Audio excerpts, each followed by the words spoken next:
In the following exercises, the graph of the polar rectangular region D is given. Express D in polar coordinates. In the following graph, the region D is situated below y equals x and is bounded by x equals 1 and x equals 5 and y equals 0.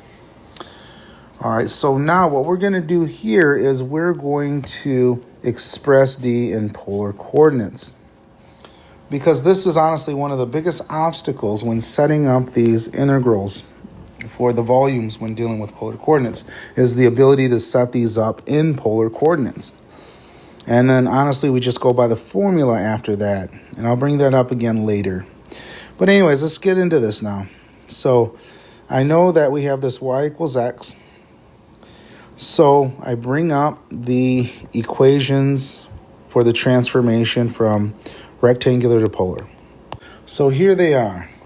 So what we're going to do is we're just going to use this information below here. So I have the one equation, y equals x. So what that tells me is, for my y, I have r sine theta. So I'm just going to write r sine theta. And for my x, I have r cos theta. So it says it equals r cos theta.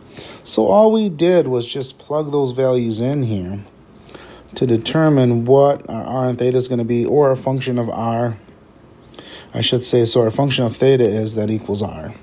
Okay, so what I'm going to do first is I have to move the cosine over. Actually, it doesn't matter either way. Yeah, I'll move the cosine over. So this is going to be r sine of theta, because remember, we cannot divide by an r. R could be 0. So get that out of your head. So this equals 0 here. So now I can factor an r out. Factoring is our friend. Sine of theta minus cosine of theta. And that equals 0. Okay, so now this tells me either r is 0. So r can be 0, but that's boring. Or the sine of theta minus the cosine of theta is 0. Now again, when I plug this in, I don't know what equation I'm going to get specifically. I'm just trying to get an equation in terms of r and theta.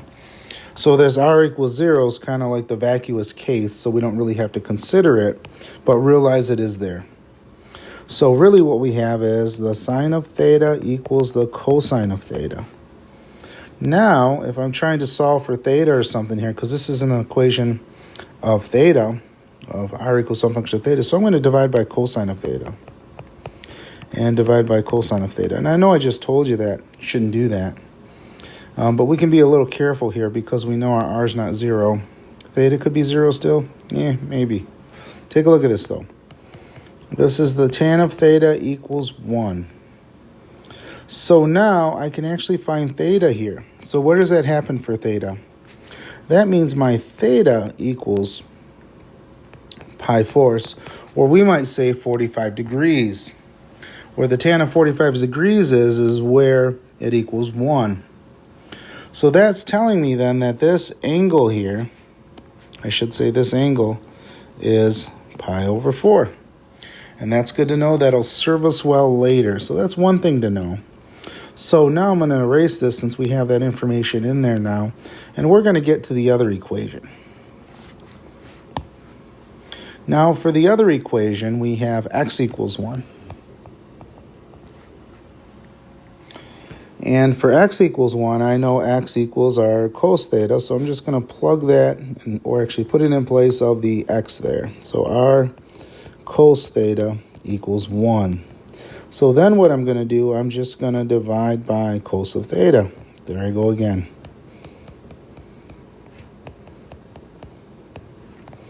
So then my r equals 1 over cosine theta. Actually, I had that there, so I'm just going to write it the other way, which is secant theta. So that equation for that x equals 1 is going to be r secant theta. So I'm just going to write here r equals secant theta. So that's the equation for that line now. Now again, we're setting this up in polar. So now let's go for the other equation. We have x equals 5. So we're just going to do the same thing. My x is r cos theta. And this always works when I'm converting from rectangular into polar. Rectangular meaning x's and y's. When I'm doing that, I can simply just plug them in. Sometimes I can be a little more fancy when I see an x squared plus a y squared, because I can simply say that's r squared and be done with it. So this is equal to 5 here. Let me do a better 5. Okay, there's a better 5. Divide by cosine of theta. So r equals 5 over cosine theta, which means r equals 5 secant theta. So there's my other equation. That's my equation for the other vertical line. So r equals 5 secant theta. So now we have everything we need here. Let's set up that domain. All right, so cut. And honestly, this is really one of the biggest parts of actually integrating here. Once I have the formula, I integrate like I normally integrate, done. The harder part comes in actually in the setup. The same thing with the general regions that we just got done with. So anyways, so let's set this all up now. So then for D, we get r theta. Now again, this is just a notational purpose in the beginning here. Now we're at r and theta. So now my r, as you can see, is going to be between secant theta and 5 secant theta because we're going this way. So I'm just going to write that in there. So secant theta r 5 secant theta. Now I might not have enough room here, so I'll just put a comma and continue it below. And for theta then, my theta is going to run from 0 to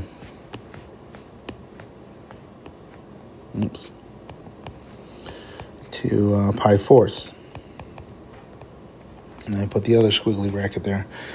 Because think about this, it's going to be all of this. So it starts at 0 here, just in case you're unclear with that. And it goes up to pi fourths. So that's our answer for that piece. So this is the actual domain or region that we're talking about for this region.